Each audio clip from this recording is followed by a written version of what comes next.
غلام موجود ہیں.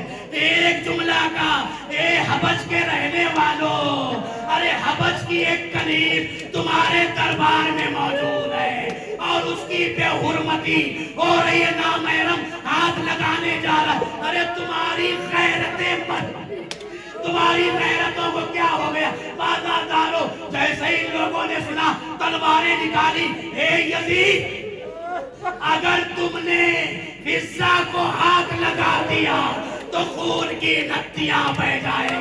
آئے رے سینا، مدینے کا رک گیا نانا.